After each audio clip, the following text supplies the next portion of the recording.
আওয়ামী লীগ যদি দেশের মধ্যে ফিরে আসতে পারে তাহলে কি করবে একটু শোনেন। আজকে এই ভিডিওতে আমি একটা ওয়াদা করতেছি।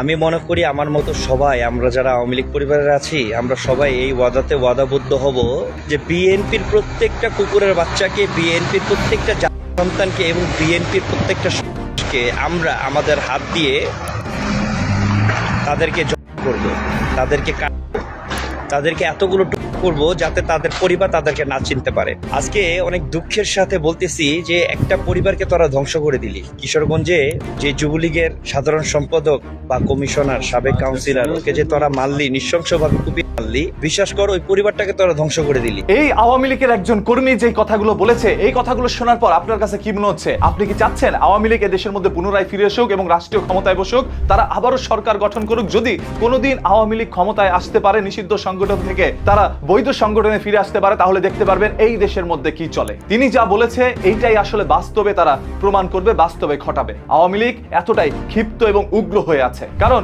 একটি দল 17টি বছর এই দেশের মধ্যে রাজনীতি করেছে, 17 বছর তাদের আধিপত্য বিস্তার করেছিল। এমন ভাবে আওয়ামী লীগের জয়গান ছিল যেন কোনোদিন এই দলের পতন হবে না, এবং আওয়ামী লীগ এটা নিশ্চিতভাবেই, নিঃসন্দেহেই ভেবে নিয়েছিল।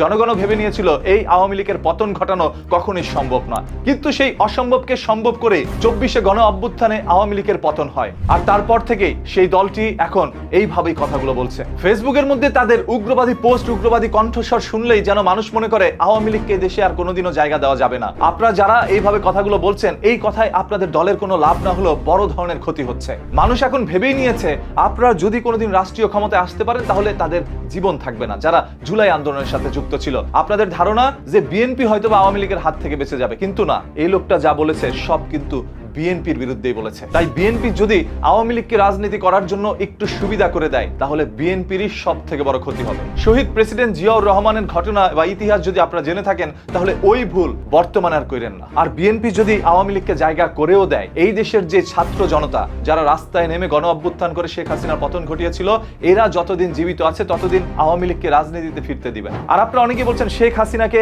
আটকায় রাখা যাবে না, এই ডিসেম্বর মাসেই তিনি দেশে ফিরবেন। তিনি দেশে ফিরুক, তাতে কারো কোনো বাধা নেই। বরঞ্চ এদেশের জনগণ চায় শেখ হাসিনা এদেশে আসুক। শেখ হাসিনা আসলে তাকে শাস্তির আওতায় নিতে পারবে। আপনারা দেখেছিলেন মরহুম বেগম খালেদা জিয়াকে কিভাবে দুনিয়া থেকে সরিয়ে দেওয়া হয়েছিল। ওই ব্যক্তিটি ক্ষমতাচ্যুত হওয়ার পর থেকে জেল জুলুমের হাত থেকে রেহাই পায়নি, সর্বশেষ তার জীবনও যায়। সেই ইতিহাস কি এদেশের জনগণ ভুলে গিয়েছে?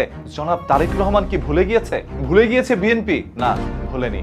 সকল দলমত নির্বিশেষে সবাই একত্রে হয়ে যারা এইভাবে তার জীবন কেড়ে নিয়েছিল তাদের বিচার এদেশেই করবে। তাই শেখ হাসিনা এদেশে ফিরে আসুক, আওয়ামী লীগ ফিরে আসুক, এটা জনগণ চায়। আমি কোনো দল করি না, আমি কোনো দলের বিরুদ্ধে কথা বলতে চাই না, আমি যেটা সত্য সেটা আপনাদের সামনে উন্মোচন করতে চাই। আজ এই ভিডিওটি দেখার পর আমার কাছে মনে হচ্ছে আওয়ামী লীগ না আসলেই ভালো, কারণ আওয়ামী লীগ যদি আসে তাহলে মানুষের জীবন থাকবে না।